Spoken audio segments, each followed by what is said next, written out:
Good morning. It's October 17th. Let's get started. So let me say a few words about the lender of last resort programs. As I have already argued at some length, the programs did appear to be effective. They arrested runs on various types of financial institutions and they restored financial market functioning. The programs, which were instituted primarily in the fall of 2008, were mostly phased out by March 2010, and they were phased out really in two different ways.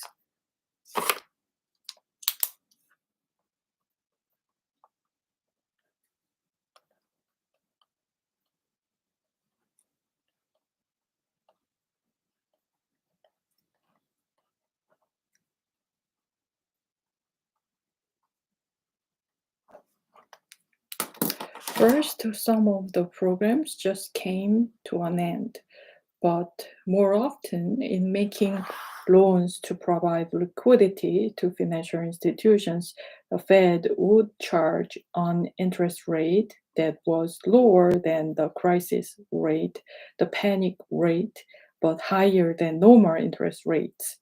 And so, as the financial system calmed down and rates came back down to more normal levels, it was no longer economically or financially attractive for the institutions to keep borrowing from the Fed. And so the program wound down quite naturally.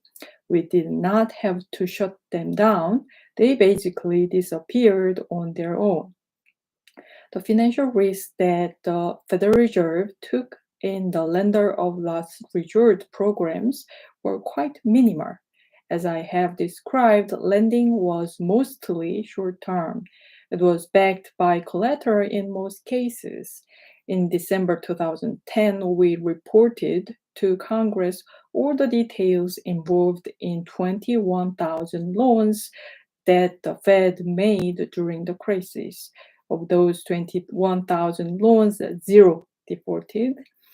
Every single one was paid back. So even though the objective of the program was stabilizing the financial system rather than profit making, the taxpayers did come out ahead on those loans. So that was lender of last resort activity. That was the fire hose to put out the fire of the financial crisis. But even though the crisis was contained, the impact on the US and global economies was severe, and new actions were needed to help the economy recover. Remembering that the two basic tools of central banks are lender of last resort policy and monetary policy, we now turn to the second tool, monetary policy, which was the primary tool used to try to bring the economy back after the trauma of the financial crisis. Conventional monetary policy involves management of the overnight interest rate, called the federal funds rate, by raising and lowering the short-term interest rate, and the Fed can influence a broader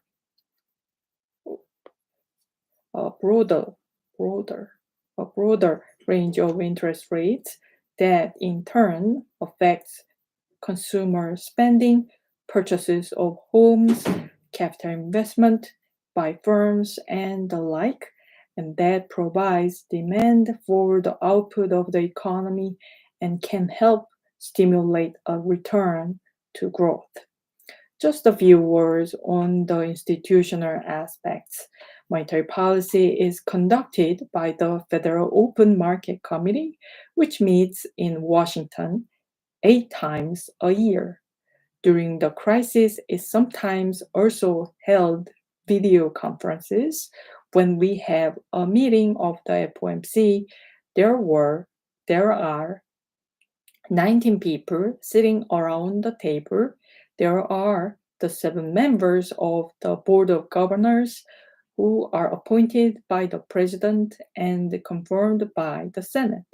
And then there are the 12 presidents of the 12 Federal Reserve Banks, which of whom is appointed by the Board of Directors of that regional Reserve Bank, and then confirmed by the Board of Governors in Washington. So there are 19 people around the table.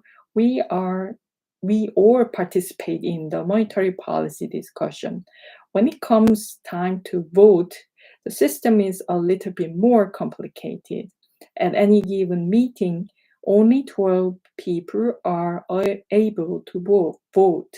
The 7 members of the Board of Governors have a permanent vote at every meeting. The president of the New York Federal Reserve Bank also has a permanent vote, which goes back to the beginning of the system and the fact that New York remains the financial capital of the United States. For the other 4 votes, there is a rotation system. Each year, 4 of the 11 other Reserve Bank presidents vote, and then the next year, a different set of 4 vote. So again, there is a total of 12 votes in any given meeting or on any given decision on monetary policy, but the entire group participates in the discussion. Figure 30 shows the federal funds rate, the short-term interest rate that is normal to the Fed uses for monetary policy.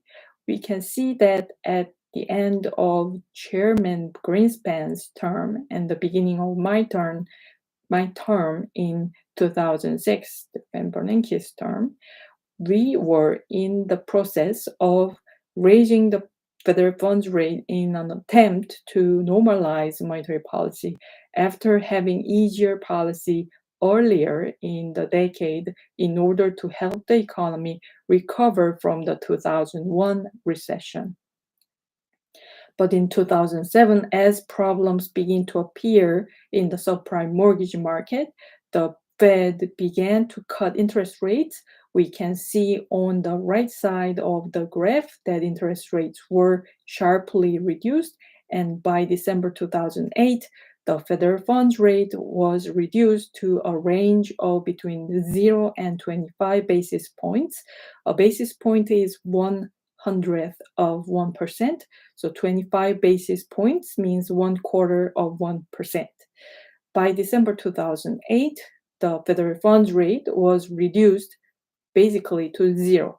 It cannot be cut anymore, obviously.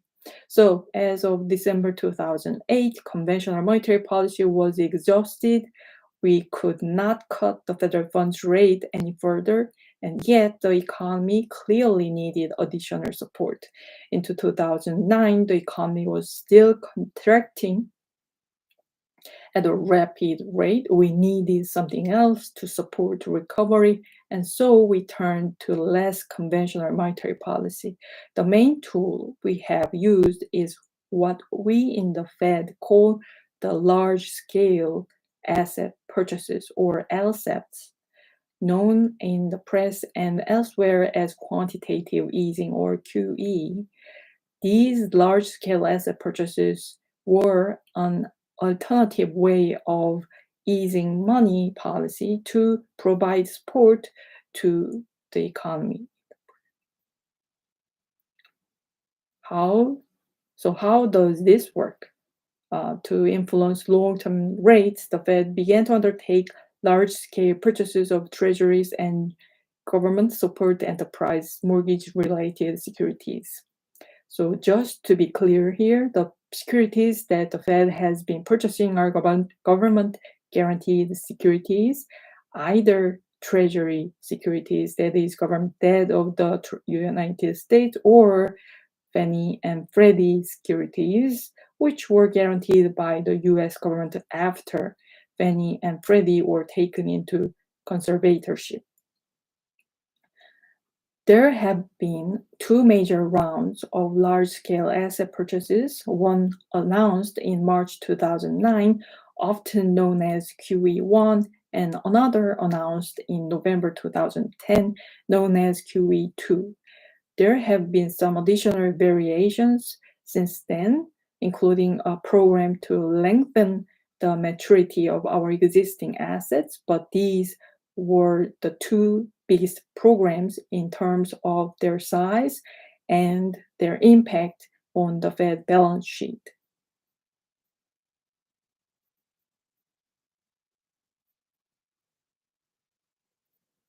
Isn't the duration you mean? Taken together, these actions increased the Fed's balance sheet by more than $2 trillion.